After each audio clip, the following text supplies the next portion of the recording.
O Christian tá pouco rápido. Nem vi aqui, já o bicho já mandou um oi. Christian, tô... Convite aí pra você.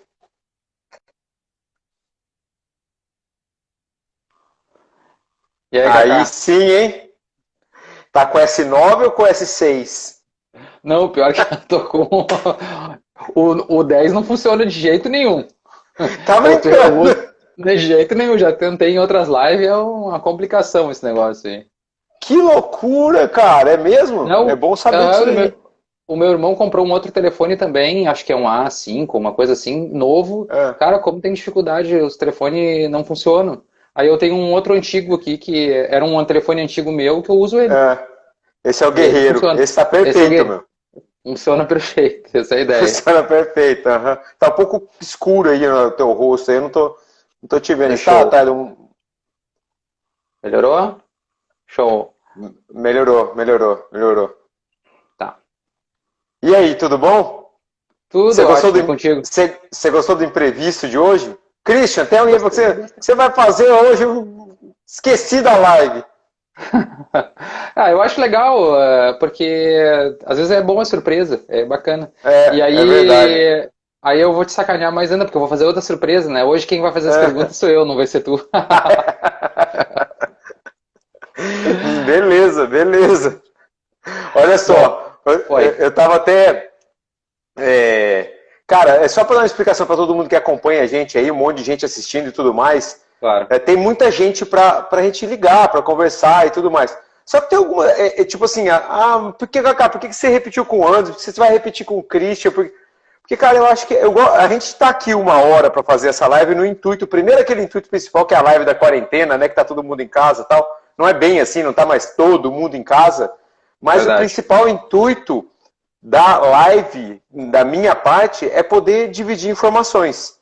Então, a Sim, gente tem muito mais facilidade de dividir informações assim com pessoas igual a parte técnica ou história. Tem gente que a gente conversa bem, se relaciona muito bem, fica fácil de espalhar as informações, né, Christian? Então, esse que é o principal intuito da gente estar conversando. se eu tenho assunto para falar num treinamento 32 horas, dá para conversar um pouco aqui, né? Dá mesmo, cara. Até porque na hora que dá uma hora, a gente fala, não, há uma hora já, não é Já possível. foi É, rápido, né? é desse jeito mesmo. E Não, eu aí, acho você legal a quer me oportunidade. perguntar alguma coisa? Pergunta aí, cara, porque aqui a gente Não, é sem é que roteiro. eu tô acompanhando as tuas lives, daí o pessoal às vezes me faz duas perguntas. Eu tenho duas coisas bem legais pra gente conversar. Ah, E eu acho que vai ser bem bacana, porque, primeiro, eu vou falar um pouquinho assim da. Se a gente for olhar para trás, eu lembro que eu abria uma revista americana, ou abria uma revista, ou olhava um site de importe alguns anos atrás, e a nossa referência era, sei lá, Porto Rico, Estados Unidos, Califórnia. Então tu olhava assim, cara, tu te inspirava. E hoje a gente tem a possibilidade de perguntar para uma pessoa que tem o conhecimento que tu tens e ter desenvolvido um dos motores 4 cilindros mais fortes do mundo, né, com maior potência. E até uma questão interessante, a relação cavalo-litro do teu motor é uma das maiores que eu conheço, assim, que é um motor é. 2.2 e a gente estima aí mais de 1.500 cavalos no motor. É. Depois tu pode falar dos números que tu já estimou. Aham. Então, para mim, eu acho assim, eu me coloco no lugar de outras pessoas, é uma questão é orgulho para nós ter hoje uma referência no Brasil de alguém que desenvolveu um projeto como o teu. E eu vou te dizer que tu é o advogado mais engenheiro que eu conheço. Mais ou menos. Até, Não, eu te contei a história já, que uma vez eu fui dar uma palestra na Universidade Federal de Engenharia, né, em Ilha sim, Solteira, né? Aí acabou a palestra e tal, e eu fui falar sobre comando de válvula, sim. pressão de turbo, contrapressão, um monte de engenheiro, doutor, um cara do Powertrain da Ford. Aí tudo, Cacá, e você estudou aonde? Eu fiz Direito em São Paulo. Todo mundo, você não é engenheiro? Não, Não. a minha experiência foi na prática. Então não me peçam para fazer contas e a fórmula que prova isso que eu estou te falando que está certo, se está certo ou não, porque eu não consigo fazer. Sabe que essa semana eu tava falando com um cara que tu não conseguiu fazer a live com ele, que foi o Zezão, né? Que é um cara fantástico, né? Ele Fantástico. aham. Eu converso com ele assim, agora mais seguido, porque eu estou desenvolvendo um treinamento novo, voltado para a Aham, parte de acerto, e ele é um dos meus gurus, assim, um das caras que eu pergunto aham, muita coisa. E eu aham. tenho um material gravado com ele, e ele fala exatamente isso, assim, um dos caras mais curiosos de clientes que ele teve foi tu, assim, então ele falando da É. trajetória de algumas pessoas, né? Então é bem legal de entender, e ele é economista, né? Ele também não é engenheiro. Então é Você tá outro cara brincando? Eu não que. sabia de. É, cara, O e o Zezão é Zezão sabe de economista. uma coisa? Que cada vez que ele me liga, cara, Bom, cada ligação do Zezão é 1h30. Primeira Uma coisa, hora e né? 45 foi a minha última. É. Mas é muito interessante porque ele vive num mundo de endurance, de carros motores menor potência, e ele faz muita coisa para montadora, fábrica. E aí ele me liga, tipo assim, cara, eu tô passando por um problema assim, assim, assim, para tentar fazer uma analogia ou uma ligação daquele problema que ele está passando com menor potência, para saber Sim. se existe esse mesmo problema com muita potência e que solução eu tomei. Aí eu divido muita informação com ele, aprendo muito com ele, e tenho certeza que Sem ele dúvida. aprende muito comigo. E aí eu conto umas coisas para ele. Cara, eu não acredito que é desse tamanho que você usa sei lá, o pino de pistão. É, Zezão, é desse tamanho o pino de pistão, porque senão acontece isso. Mas é muito legal. Aí, Ele fala alguns números. Inclusive, uma das lives que eu lembro que tu conversou com o Amboni, né? O Amboni fez aham, muito teste, né? E com aham, lambdas mais pobres, com coisa. aham, E ele fala uns números, assim, o Zezão também, que me assusta, sabe? Que a gente não está aham, acostumado. É até aham, legal, é uma coisa que eu estou levando para o treinamento, assim, para mostrar esses dois mundos, né? Que existem dois mundos, o uhum, mundo de montadora, o mundo onde os caras têm um mundo ideal, porque tudo é muito bem elaborado, tem certeza da vazão do injetor, tem certeza da vazão de ar que o cilindro vai receber, e aí a mistura pode ser mais arriscada, uhum, entre aspas, né? aham. Bom, vamos Mas e aí, você tem começar. uma pergunta aí? Mete o pau. Vamos ver se eu Vamos sei lá. responder, Christian. Com certeza tu vai saber, né? Bom, Kaká, eu acompanhei uma parte do desenvolvimento do teu motor, né? E Aham, o que que eu gostaria de separar, assim, primeiro, no teu projeto do motor, a parte de baixo, o conjunto bloco, virabrequim, pistão, biela, tu teve uma série de mudanças, porque tu veio primeiro do Astra tu desenvolveu um motor com mais potência, e não é só mais potência, é transferir essa potência para o chão, gerar carga para o motor, e aí começa a estragar as coisas no força livre, no Vectra, e depois do Vectra tu passou para o Cobalt. uhum, Com potências alvos diferentes, sei lá, 600, daí o outro tinha 1000 e agora tem mais de 1500 cavalos. uhum. Esse desenvolvimento do conjunto, primeiro, quem sofreu primeiro? Ou qual o primeiro que tu teve que modificar? Foi biela, foi verbrequim, foi pistão, foi pino? Tu tem parceiros que desenvolveram isso, alguns Sim, nacionais, outros fora do Brasil, né? sim. Para poder evoluir esse projeto. Como é que foi Aham. isso? Fala um Cara, pouquinho na dessa verdade, parte de assim, baixo do motor. da parte de baixo do motor. Na verdade, quando eu comecei com o projeto, faz muito tempo, né? 2004, assim, C20XZ Turbo era muito raro. Sim. Então, eu lembro certinho que acho que a primeira biela que eu usei foi uma biela Hércules. E ela foi feita. Uma biela Hércules é uma marca argentina boa, faz coisas Sim, eu boas. conheço. Só Sim, que o cara fez e com duas provas, as pontinhas da biela lá em cima, entortou tudo as pontas da biela. Então, isso eu tô te falando coisa de 2004. E naquela época sim. era bem menos potência. Biela de aço.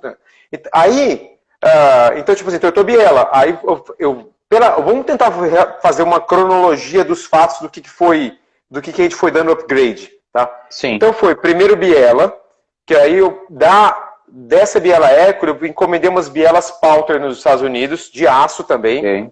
Aí ficaram mais duráveis. Naquela época era um pino que a própria IASA fornecia, que naquela época eu dava com pistão IASA, e era um pino H13. Uhum. Mas pino 21 mesmo, original do C20XZ. Sim.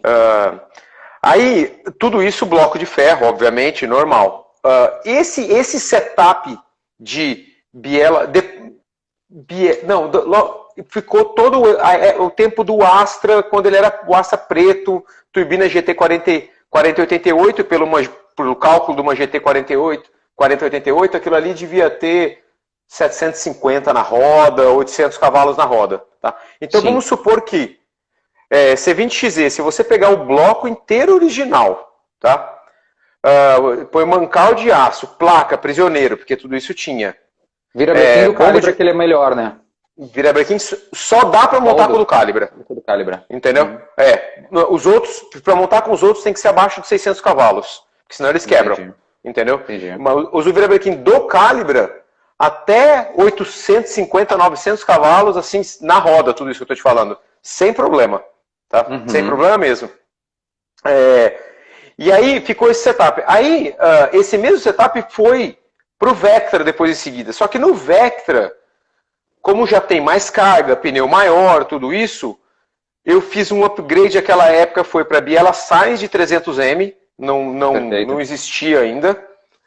E ficou todo o tempo do Vectra, Biela Sainz, vira do C20XZ, bloco do C20XZ. Só que é o seguinte, desde a segunda prova do carro, isso é uma coisa importante falar, bomba de óleo externa. Porque a bomba de óleo, agora que, tipo assim, eu estou restaurando um Calibra para mim, nós fizemos, depois de 10 anos, fiz uma pesquisa com quem usa isso, quem usa aquilo, não sei o que, parece que tem uma bomba, sim, da GM, que não tem no Brasil, por um acaso, esse modelo específico não tem mais aqui, e que mantém 6,5 kg de pressão de óleo a 8.000 giros. Mas lá naquela época já virava mais que 8.000, chegava a dar 9.000 por aí. Tá? 8.700, 8.300, 9.000. Então, desde a segunda prova, kart seco. Porque na primeira prova que eu fui com a bomba de óleo original, estragou tudo. Tá? Amassou bronzina mesmo. Faltou, obviamente. Estragou por pressurização. Por pressão de óleo. E isso é nítido, porque eu já tive outros carros. O Astra, que eu vendi para o Mauro lá, que o irmão tomava conta. Você lembra disso? Outra approach, carro de rua, então sim, dá pra, não vai ter mais 500 cavalos, dá para fazer virabrequim original. Só que aí é o seguinte, aí vira original, como você vai usar uma vira original, você não vai botar bomba de óleo externa para um carro de rua, que tem ar-condicionado, direção hidráulica, tudo isso aí. Então qual que foi a minha ideia? Para ter potência, só tem dois jeitos de ter potência. Ou RPM ou torque. Certo? Sim. Se você não tem torque, para você ter potência, o que você tem que fazer? Girar. Sim, exatamente, que a conta é RPM vezes torque. Então, se você não gira, não tem potência. Como é que você tem potência sem girar? Com torque de baixo giro, que aí você tem potência. Certo? Aí então, o que você faz? Do motor, né? Exatamente. Aí o que acontece? Na rua, tem problema de bomba de óleo. Então, isso é uma coisa interessante, que muita gente me pergunta isso. Entendeu? Vou montar um carro de rua. Monta 2.0, cara, você vai montar um carro de rua? Vou. Monta 2.4. Entendeu? 2.4, biela de 148, não pode virar mais que 6.500 giro com a bomba de óleo original do GM. Então, até 6.800 ela consegue manter a pressão. E o Vira 2.4, esses de S10, Vectra 2.4, essas coisas, até 600 na roda, 570 na roda, ele aguenta legal. Então, você vai lá, monta ou Vira do 2.2 ou do 2.4, biela de 148, que é o tamanho da medida da biela original, pistãozinho forjado ali, pum, acabou. Você tem um motor de 500 cavalos que vai... A única coisa que você vai ter que fazer é que, nesse caso, para usar o Vira de 100 ou de 96,4 com biela de 148, você precisa usar o bloco alto, que é o bloco do 2.2 ou o bloco da 10. E esse bloco, a camisa em cima dele é aberta. Então, como ela é aberta, ou você tem que botar hard block no bloco virado, ele é o contrário, quando você vai botar hard block, você faz ele com a face virada para baixo, e concreta tipo só 1 centímetro na volta dele toda, e depois você faz os furos de passagem de água, 1 centímetro não, 1 polegada, desculpa. E você faz os furos de água para poder ir para cima e para baixo, você fechou a camisa dele em cima por inteiro. Porque tem muita gente que coloca aqueles pinos de alumínio também para fechar a camisa, e aquilo ali é um pepino, porque você força... O alumínio força a camisa num pontinho específico só. E não é legal. Entendeu? Então, quando você fecha tudo, é melhor. Bom, voltando. Voltando à nossa... Então é o seguinte. Mas, Cacá, eu quero mais de 600 cavalos. Puta, então, bomba de óleo externa. Vai ter que usar bomba de óleo externa. E aí, para usar bomba de óleo externa, mais de 600 cavalos, tem que usar o Vira do C20XZ. Vira do C20XZ é 2.0. Então, para ter potência, precisa girar. Entendeu? Sim.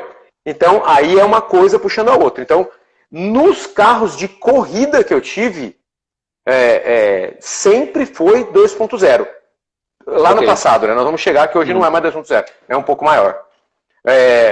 E aí, sim, então nós falamos, aí continuou no bloco. Aí qual foi o próximo calcanhar de Aquiles nessa história aí?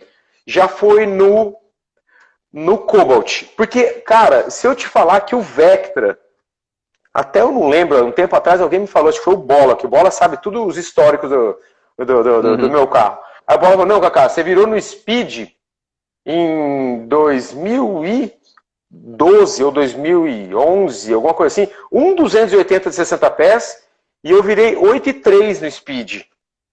Só que eu passei, cara, a 2,56, entendeu? Mas tu virou 8,3 também em Curitiba, né? Acho que em Curitiba foi 8,5, se não me engano. 8,5 em Curitiba, 8,3 no Speed. 8,520 em Curitiba, é verdade. O que acontece? Mas isso daí, Christian, que naquela época, cara, o carro não tinha potência. Você vê que não tinha potência, não tinha velocidade. Entendeu? Bom, aí quando foi pro Cobalt, o primeiro motor do Cobalt nasceu assim, Biela Sainz 300M, tá? E o pistão. Só que logo em seguida, trincou um bloco. Aí quando trincou o bloco, por que trincou o bloco?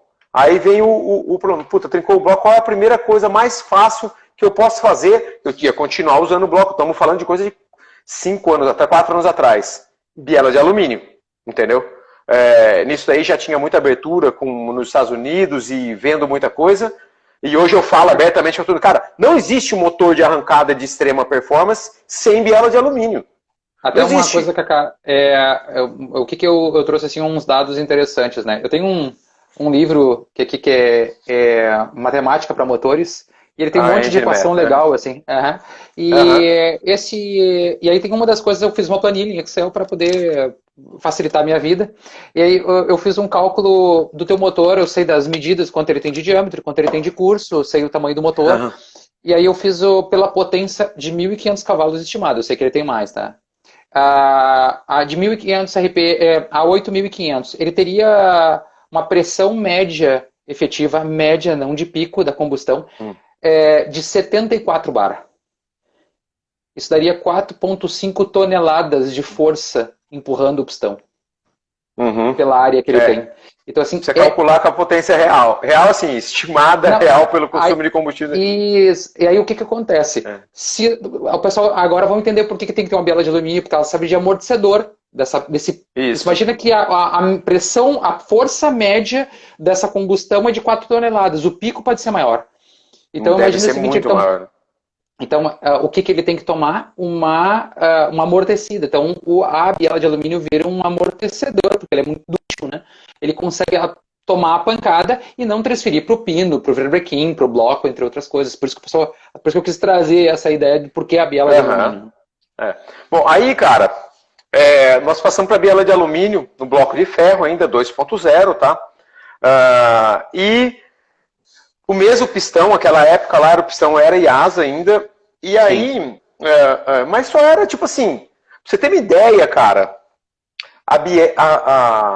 nós não estamos falando de cabeçote, mas o cabeçote, depois eu tenho mais a história do comando, o cabeçote e o comando do carro, cara, era o mesmo, acho que 11 anos foi o mesmo cabeçote. Entendeu? Vamos chegar lá, a próxima pergunta é cabeçote. Tá. Vamos lá depois. Mas aí é o seguinte, olha só que história. Aí, cara, eu montei biela de alumínio, 2, 3 puxadas, Christian. As bielas, e te desmontava os pinos, o colo da biela no pino, todo ovalizado. E como é que você percebe que ele está ovalizado? Você pega a biela de assim, ó, a biela tá assim, o pino tá aqui, tá? Você pega o pistão, o pino tá assim. Você pega o pistão assim, se você tentar erguer o pistão reto para cima e para baixo, ele não sobe, nem desce. Mas se você pegar o pistão e fazer assim, ó, ele faz clec, clec, clec, clec, aqui. Isso significa, aí, cara, eu falo, cara, puta, essas bielas... Bom, conclusão. Folga radial, eu sempre fiquei com a facilidade da língua, do inglês, tal, não sei o que, eu sempre comprei minhas peças. Eu sempre... que liguei, tá acontecendo isso, o que eu tenho que fazer, não sei o quê. Aí essas bielas eram GRP nessa época.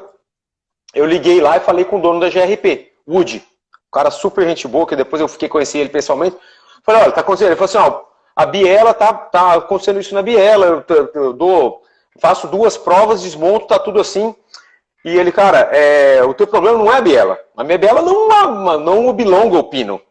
Como que tá? Aí é que... como é que tá a deformação do pino? Eu falei assim, olha, o centro tá perfeito na biela. Só que as laterais, tipo assim, do pino na biela, esgarçaram. Aí eu falei, então, ele assim, ó, pensa comigo. Como é que o centro tá perfeito e as laterais esgarçaram? Você acha que o problema é da biela? Aí eu, puta, o problema não é na biela. O problema tá no pino. Por que tá no pino? O que acontece, cara? O pino, Christian, ele flamba, ele faz assim e assim, assim e assim. Se ele flamba, o meio dele, você concorda que está sempre no mesmo da posição reta? Sim. Só que as laterais dele estão subindo e descendo. O que acontece se as laterais dele sobem e descem? Ele vai estragando tudo o externo do furo da biela. Entendeu? E agora, Sim. por que o pino flamba? Primeiro que o pino a qualidade não é suficiente para aquela potência, tá? E aí é o seguinte, primeira coisa que você faz, primeiro você usa um pino bom, porque se ele tá flambando, se fosse um pino ruim, ao invés de flambar, ele ia quebrar, certo? Sim. Só que aí você melhora o pino, putz, agora ele não quebra mais, só que agora ele flamba. Só que eu não quero que ele flamba também, tá? Mas o pino flamba por 2 motivos. Excesso de ponto, muito ponto, faz o pino flambar. Esse é um dos principais motivos. E o segundo é a potência, a pressão. É essa carga aí que você está falando. Então esse daí foi o segundo problema na parte de baixo. Tá? A biela, beleza. Só que é o seguinte, o pino que começava... Aí vem upgrade de pino. Aí pino, cara, quando você vai estudar pino e descobrir as opções que tem, o que o pessoal por aí já passou de pino, passou por pino, você vai descobrir que, tipo assim, eu te falo, o pino que eu uso no motor hoje, ele é mais caro que o pistão e ele é mais caro que a biela. O pino é mais caro que tudo. Mostrou lá na... eu te mostrei. Então o pino realmente ele é grotesco, o tamanho do pino, a espessura da parede do pino, mas não é só tamanho e espessura. O pino ele é caro porque o material que é feito o pino é caríssimo, entendeu? E aí é caro mesmo. Mas uma pergunta, Kaká. Olha só, no momento que tu entendeu que um dos principais motivos é o avanço de ignição, e eu concordo contigo, porque se o pico de pressão, nós estamos falando lá de força média de 4 toneladas, que está aplicando em cima do pistão, se tu pegar, por exemplo, um motor, até uma coisa interessante, tu tem ideia de qual é o ângulo que ele recebe o pico de pressão para ter o maior torque? Cara, geralmente é entre 16 e 17 graus é o ponto máximo de pico de pressão, né? Mas depende... 13 e 15, as literaturas falam entre 13 e 15. Isso. O Lineat Jet, quando eles passaram no dinamômetro lá no Zezão, era em 7. Porque porque o motor tem pouca potência, tem 57 cavalos por cilindro, e o pino era deslocado e o virbraquim deslocado. Então permitia um ângulo de biela, por mais mas que eu te falo que no meu motor também com certeza não é a 13, 14. Com certeza é menos. Pera aí só um minutinho, Cristian. Deixa eu ligar o carregador de bateria que vai cair a bateria.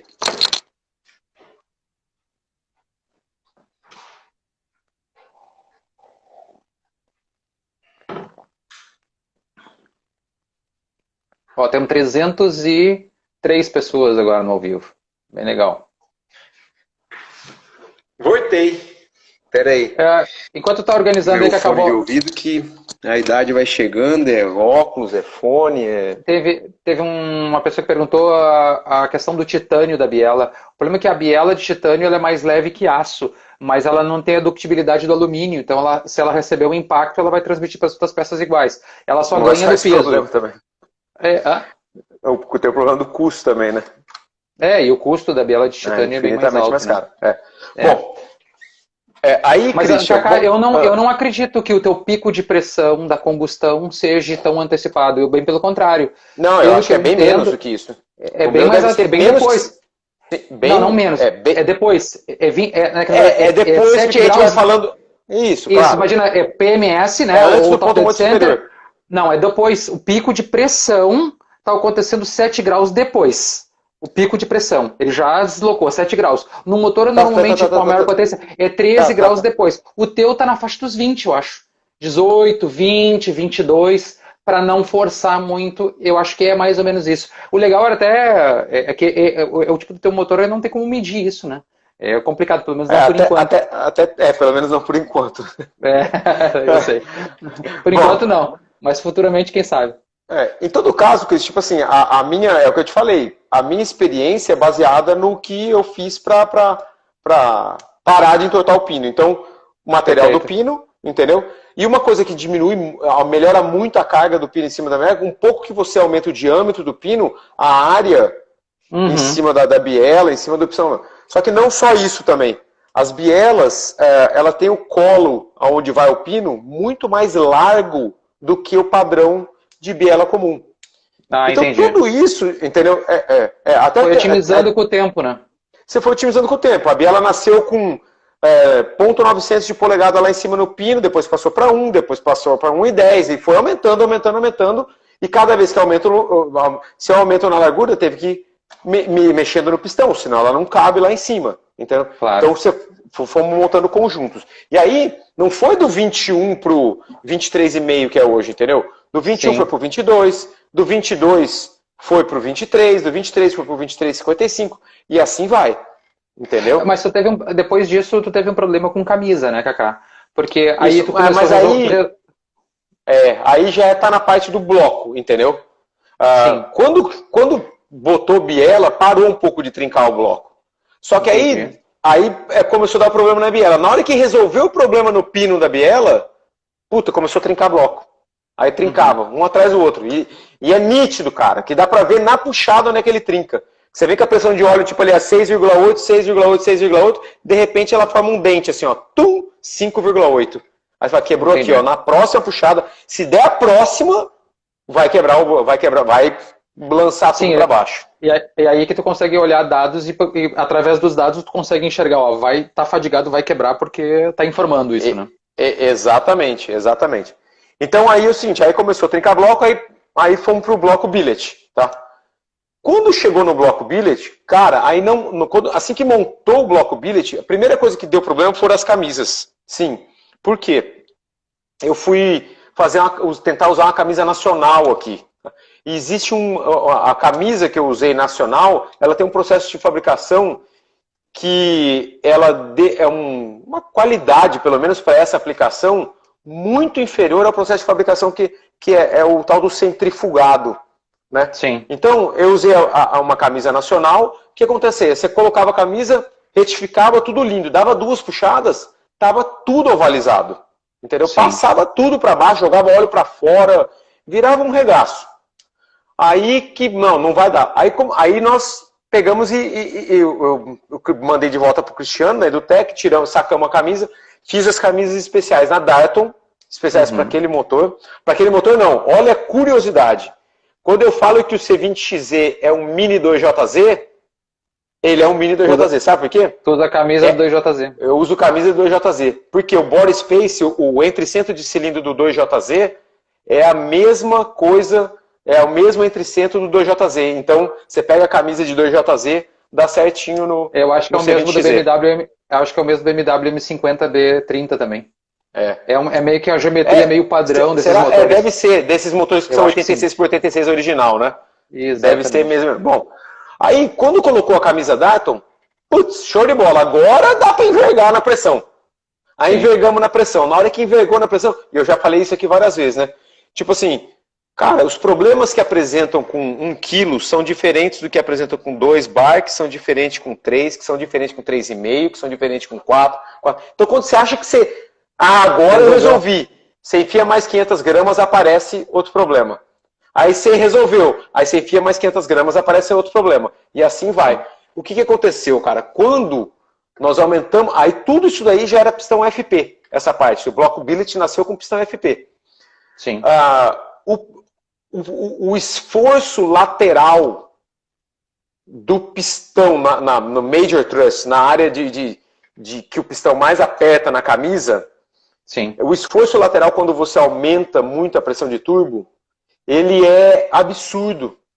Então, o pistão ele precisa ter um desenho específico na saia para suportar esse aumento de pressão.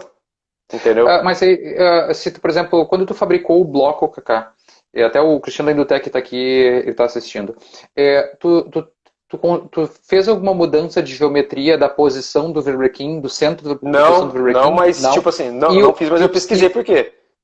Tá, e o pistão FP tu também não fez com pino deslocado para diminuir esse arraste lateral? Já pensamos nisso aí também não. Agora, quem me falou para não fazer foi o engenheiro do Alan Johnson. Entendi. E aí o Doug também na Proline falou, Doug, existe algum motor com pino, algum motor de altíssima performance com pino descentrado? Não, nenhum, Kaká. Aí você pensar, algumas coisas têm coerência, entendeu? Claro. Mas pode ser, eu não sou engenheiro, não sei dessa explicação. Claro.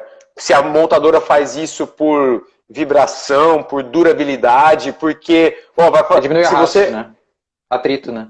Provavelmente, tipo assim, ela tá buscando assim, é o seguinte, eu empurro para cá, então eu consigo fazer um pistão mais leve, que vai custar mais barato, e eu não vou precisar reforçar o pistão ali, que não vai ter a mesma... Você entendeu? É um outro approach, assim, Claro. Agora, é outro perfil. Para esse meio, não. Se você procurar qualquer motor aí de 3, 4 mil cavalos, não tem com motor. Todos com pinos centrados. Tá. Eu digo pinos, é o centro do Vibrequim exatamente aliado no centro do pino, não tem nada deslocado, né? Porque no momento que tu desloca, tu diminui essa força lateral, né? É como se estivesse alterando o RL sem alterar o RL. Exatamente, né? exatamente. E o RL é uma curiosidade, assim, gritante. Tá? Fala. Porque se você pegar RL de um Pro Stock ou de um Pro Mode, você vai cair de costa. Sim. O biela é super curta. Porque entendeu? De arrancada, né? Aí, o que acontece aí tu pega, por exemplo, eu digo que tem dois tipos de engenharia, né? Acho que até tu conversou isso com o Guilherme da Expert esses dias. É a engenharia da europeia, que tem uma cultura de fazer motor para circuito, Endurance, e a cultura, e para endurance, ou motores de longa duração, e a cultura dos motores de arrancada, que é tudo no extremo, e o RL é... Agora, cara, o RL dos motores de Pro Stock, principalmente, eu sei por quê. Por que eles diminuem o RL no talo? Porque ele consegue aumentar o pistão, ele consegue aumentar o cabeçote, a altura do cabeçote. E aí o duto, de vez de ficar assim, ele começa a ficar em pé. E isso daí que dá muita potência. Entendeu? Claro. É nesse perfil. E aí, só que é o seguinte, você vai, mas o que é pior? Cara, para durabilidade, sem dúvida nenhuma, o RL mais baixo é pior. Sim. Entendeu? Agora, você fala, você usa. Para resolver o meu problema, meu RL é maior, é mais longo. Sim. Foi uma das formas que eu encontrei de manter, de criar durabilidade na parte de baixo do motor. O RL é mais longo. Se eu montar com o RL mais baixo, ele vai estragar mais fácil. Vamos para cabeçote? Senão não vai dar tempo de a gente falar de todos os assuntos. Cara, cabeçote é o seguinte. Pode perguntar. Tu tem dois parceiros que te ajudaram bastante no desenvolvimento nisso, né? Um, o Júnior Stumpf, e outra a MTR, né? Em algumas coisas, em cada uma das partes. Conta um pouquinho dessa história, assim. Porque hoje tu usa um cabeçote de C20XZ mesmo, um cabeçote do Calibre. Que, inclusive, fala dos dois tipos de cabeçote que tem e fala quais as modificações que tu fez nesse processo, por favor. No cabeçote do Calibre, tem dois modelos, né? O Calibre saiu com KS, que eles falam, Kobel-Schmidt, é um nome alemão, para você falar direito. Sim. E o Coscast, né? Coscast, a Cosworth fez a fundição para GM, no caso, né? Por que a gente só usa o Cosworth? Porque o material do alumínio no Cosworth é muito melhor do que no Coscast. O Coscast é muito macio. Geralmente esses cabeçotes são cabeçotes usados, velhos, que muitos estão corroídos por dentro, então você vai, mas e na performance? Cara, a performance dos dois é igual. Se você conseguir trabalhar aí o KS durado do jeito, é a mesma coisa, não tem problema. Se você pegar um KS zerinho, tá bonito, pau na máquina. É só a liga do alumínio, né? É só a liga do alumínio. Na verdade, um fato curioso, assim, o cabeçote, o maior problema do cabeçote, assim como no bloco, o quanto você precisa de carga de mola conforme você gira com pressão. Entendeu? Isso é super subestimado por um monte de gente, sabe? E a fábrica, quando ela faz o cabeçote, principalmente no aspirado, ela procura montar com a menor carga possível de mola que não vá fazer a válvula flutuar naquele giro, naquela condição específica. Quanto tu gira hoje, Kaká? 10.500. 10.500, tá? 10.500, 60 dividido por 10.500. Tu tem 5,7 milissegundos de tempo para com a válvula aberta a cada 300, dá o dobro, dá 10 milissegundos de tempo de abertura. Então o tempo é muito pequeno, né? Sim, de ciclo, né? Então o ciclo completo de 720 graus daria 11 milissegundos, mais ou menos. Então mas, por isso que não dá tempo, né? Mas o que mais, tem que ter muita carga de mola mais influencia, só que é o seguinte, o que mais influencia em tudo isso aí é a pressão de turbo e a contrapressão. Entendeu? Entendi. Sim, porque daí ele força diretamente a mola, né? Ele é diretamente ligado à carga da mola. Tá? Só que assim, eu lembro quando eu montei o C20XZ a primeira vez, eu usei biela do 8 válvulas. Que ela, se você monta no C20XZ, ela dá um pouco mais de carga. Eu botei do C20XZ, na hora que começou a girar, começou a amassar o tucho, que era o tucho original hidráulico, só travado. E aí, toda vez que isso é um problema em cima do outro. Porque toda vez que você aumenta a carga de mola, você aumenta o atrito, aí ou você come o comando, ou você amassa o tucho. Aí quando você resolve, e assim, o tucho, o peso das peças, peso de mola, peso de válvula, principalmente de prato e de tucho, influencia muito no tanto de carga que você precisa usar. Claro. Então, se você tem coisas pesadas, você vai precisar aumentar ainda mais. Então você tem que procurar baixar o peso das coisas e aumentar a carga. Você tem que ir para os dois lados. Só que você vai chegando num extremo que mesmo fazendo tudo isso aí, o material das coisas elas não aguentam. O material detona, principalmente do tucho. Entendeu? E eu te falo, eu já usei tucho de tudo quanto é fabricante. Hoje a MTR fabrica o tucho que eu usei que mais dura. Sabe? É um material especial deles, é uma liga especial, uma têmpera especial. Esse é o que mais dura. Inclusive o tucho agora, o que vai vir no motor novo até, tem DLC no tucho também.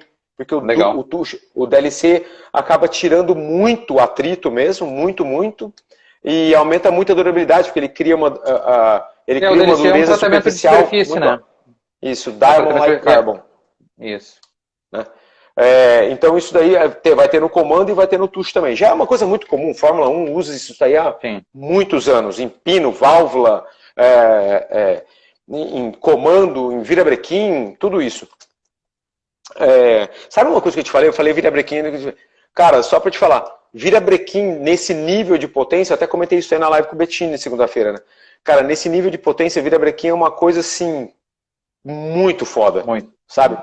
Tem que ser super, super dimensionado. E dimensionado não significa só engordar ali, engordar aquilo. Sim. Tem que ter cálculo, porque você vai botar material onde precisa e você vai poder tirar material aonde não precisa. Entendeu? Então, porque assim... Você pode tirar do contrapeso e coloca onde reforça, para a estrutura dele, né? Mas o contrapeso também tem que estar ligado, porque a maioria das peças que vai no motor... elas são mais pesadas do que a peça original. O pino é muito mais pesado, o pistão é mais pesado que o original. A própria biela é mais pesada que a original também, porque é tudo muito bifudo, assim, tudo muito forte. Robusto, né?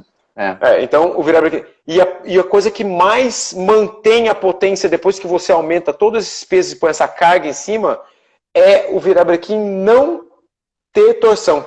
Porque quando ele tem torção, sai tudo de sincronismo. O comando já não abre e fecha em relação à posição do pistão mais na hora certa. Tudo fica flexionando. Então, o virabrequim, um cara que me ensinou muito essas coisas, muito sobre tudo isso aí, foi o Phil O'Brien, da Austrália, que é o fabricante do motor do Colin Wilshire, que era o cara que estava em primeiro lugar nos 4 cilindros mais rápido do mundo. Que a gente conheceu lá, que eu conheci lá em Orlando. Isso. O Phil. Então ele é o recordista que tem um motor aquele que é com compound turbo. Isso, exatamente, o 4G63. Então, assim, isso é muito importante. Então, o desenho do virabrequim é uma coisa, não é, faz o virabrequim forjado, não é assim, entendeu? Tudo isso, obviamente, nós estamos levando em consideração de quanto você nasceu de pressão e foi aumentando e quebrando e aumentando e quebrando até chegar onde você... Até hoje eu estava estudando um negócio bem interessante sobre softwares para desenvolvimento de motor. E a AVL tem um software de simulação de elemento finito exatamente para virabrequim e para peças móveis. E eles mostram o quanto de força que tu vai aplicando e ele começa a fletir. Exatamente isso que tu está falando. Ou seja, tem como simular isso antes de ir para o motor. E é exatamente o que tu falou. Flat um absurdo que tira o motor de sincronismo. O Alexandre Bettini tem o programa para calcular. E a gente consegue calcular baseado na pressão, tamanho de pistão, diâmetro, um monte de coisa assim. Mostra direitinho onde ele está flexionando. Direitinho. Que bacana. Bom, aí, Christian, no cabeçote, uma curiosidade. Cara, quando eu montei o Astra a primeira vez, eu mandei fazer uns 4, 5 comandos diferentes aqui e ali. E não performava direito os comandos e tal. Aí, de repente, cara, eu não sei como eu achei, cara, um cara no Rio de Janeiro tinha importado um par de comando C20XZ Chiric, um 276 para tucho hidráulico da Chiric, e tava perdido esse comando. Não sei se foi o Anderson que achou para mim, eu não sei, caiu de paraquedas e eu, comprei esse comando. Era um comando Chiric, 276 na admissão, 276 no escape, com 10,7 de levante, só que é um Chiric. Não preciso nem falar mais nada, né? Eu peguei esse comando para tucho hidráulico, só passei ele para tucho mecânico, né? Eu só mudei o tucho, usava uma folga bem pequenininha, porque ele tinha uma rampa de silêncio muito curtinha, então eu tinha que usar uma folga bem baixa. E, cara, esse comando eu usei ele uns 5, 6, 7 anos, entendeu? Todos os comandos que eu tentava fazer aqui, fazer lá, fazer aqui, ia pro dinamômetro, e como é que eu fazia? Ia pro dinamômetro, o carro amarrado. Na oficina, eu tirava o comando Chiric, regulava, botava o outro, era com last cap essa época. Botava os last cap já regulado no comando que eu ia testar, voltava o Chiric, ia pro dinamômetro. Passava o carro. Quanto era potência? Deu tanto. Tirava, colocava o outro que supostamente tinha que dar pau no Chiric, já certinho, passava de novo. Cara, mas foi assim, uns 20 não. Eu lembro certinho, até uma época eu já tinha testado 12 pares de comando diferentes, tá? E ia perdia ali, perdia aqui, não sei o quê. Até que um dia, cara, o Zezão me mandou um comando. Tô fazendo porque isso é nesse ponto que eu quero chegar. Tô fazendo um motor aqui, foi quando o Vicente montou o Cadete Turbo A, pra dar pau no Kaká. Aí eu falei, cara, tô montando esse comando aqui. Aí o Zezão me mandou uma cópia do comando. E eu coloquei, cara, o negócio descabelou no dinamômetro. Entendeu? Mas era assim. O que acontece? Mas por que descabelou? Na verdade é o seguinte, numa faixa, porque assim, comando não tem milagre. Sim. É faixa. Você ganha uma parte, você perde na outra. Acabou. Sim, outro é um comando para carro de rua, assim, uma coisa mais mansa, né?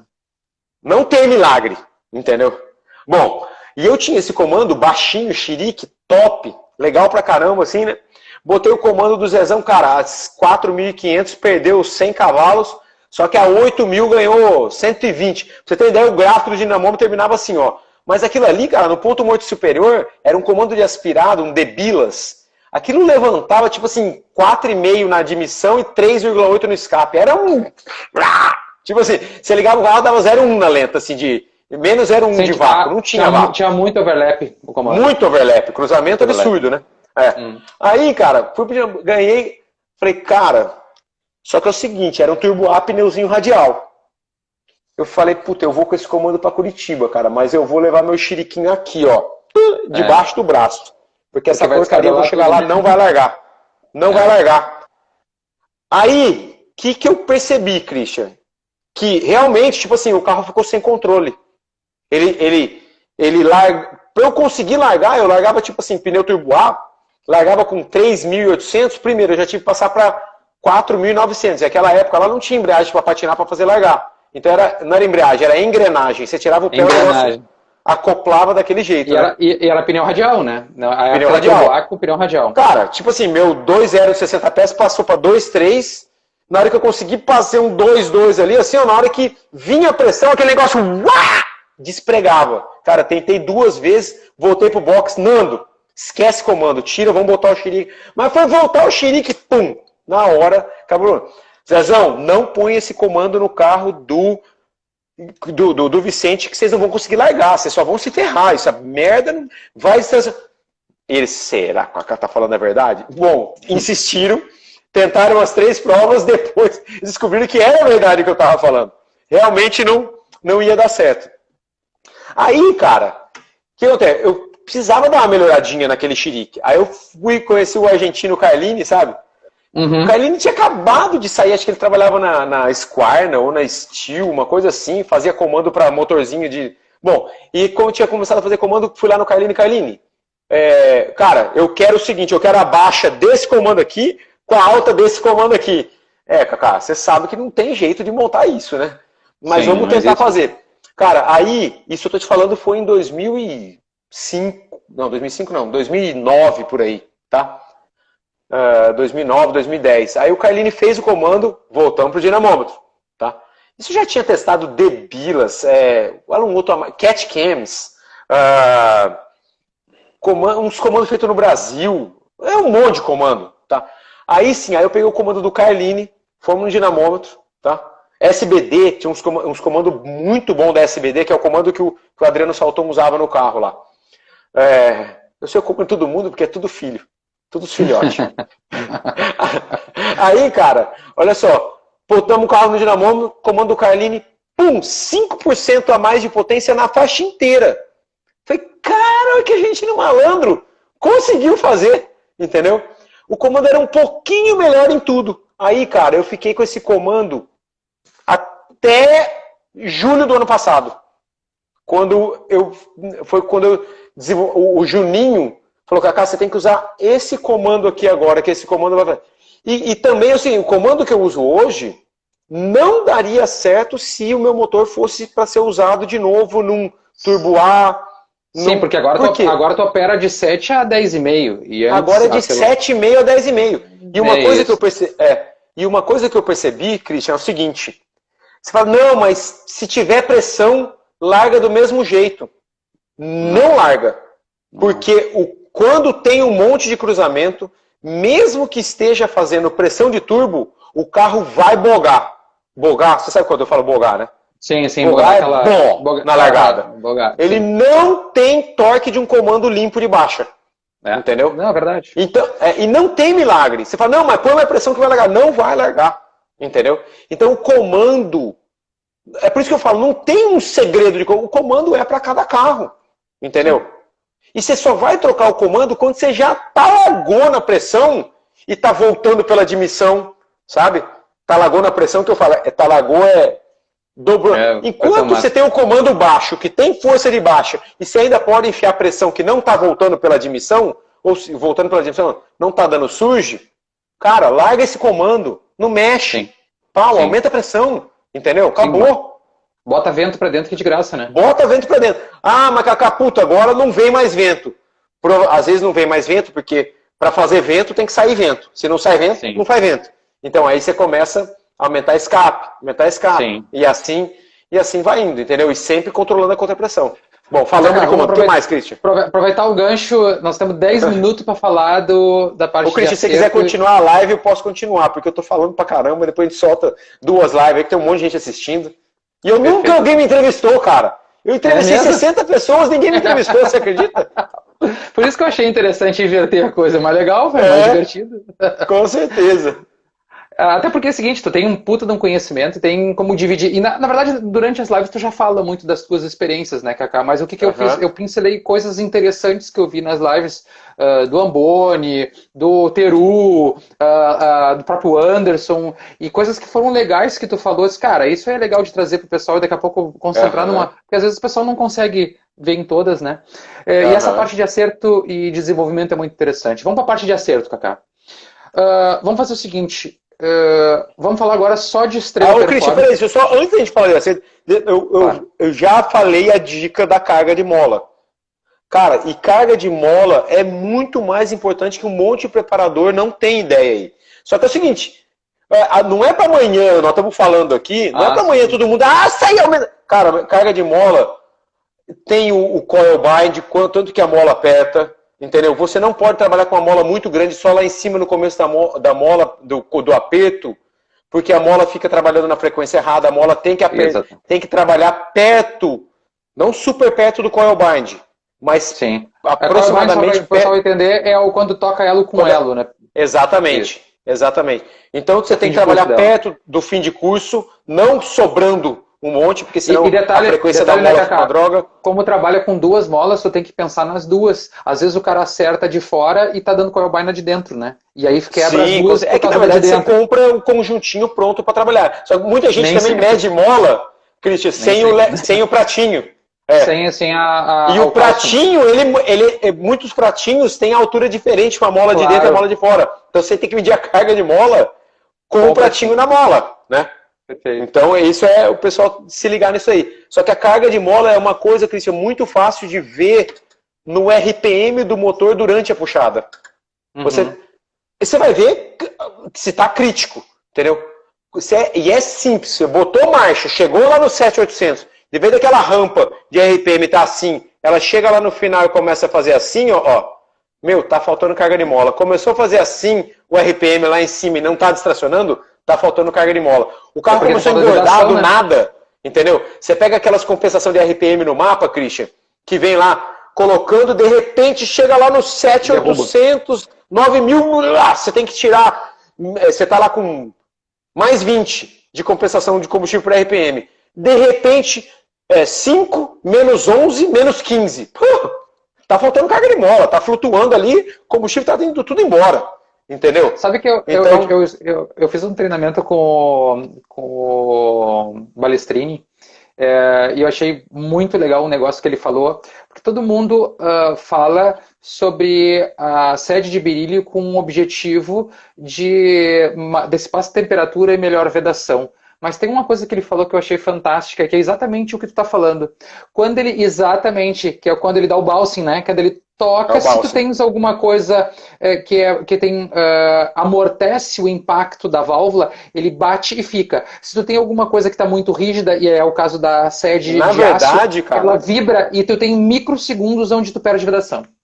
E, tipo assim, essa é uma das formas de evitar a flutuação também. Claro. Então você tira a flutuação de válvula não só aumentando a carga de mola. Sim. Você tira tirando peso de tudo. Você tira peso de tudo e você tira o bouncing. Entendeu? E tem um outro fator importante. Quando tu tens mola, tu tem válvula muito pesada, o que acontece? Quando ela a válvula bate, muito pesada é o crime pro motor, cara. Deforma a sede, ela começa a bater aumenta e amassar. O bouncing. Não, a válvula pesada aumenta o bouncing. Você tem que aumentar absurdamente a carga de mola. Aí quando você aumenta absurdamente, você não consegue fazer um puxo leve. Você arregaça tudo. Válvula tem que ser leve. Ó, o meu. Tá aí, ó. Eu falei pra ele já. Os caras me ligam. Meu, esquece. Eu falei, o Marcel. Válvula titânio. Esquece daí, cara. É de titânio que você tem que pôr mesmo, porque se não pôr, vai continuar tendo problema. Entendeu? Aí nesse caso tem que ser titânio por causa do peso, né? Porque a resistência mecânica em relação ao peso. Mas eu acho que nós vamos ter que abrir já a outra live já com esse assunto novo. Senão vai dar. Então tá. Vai ter que interromper. Então vamos encerrar aqui e aí eu entro de novo e você me chama. Vai demorar 10 segundinhos porque eu tenho que botar o nome e salvar essa live para poder começar a próxima, tá? Sem problemas, eu espero. Quem tá assistindo aí, entra de novo. Que nós vamos falar. O Kaká tá falando igual o homem da cobra hoje.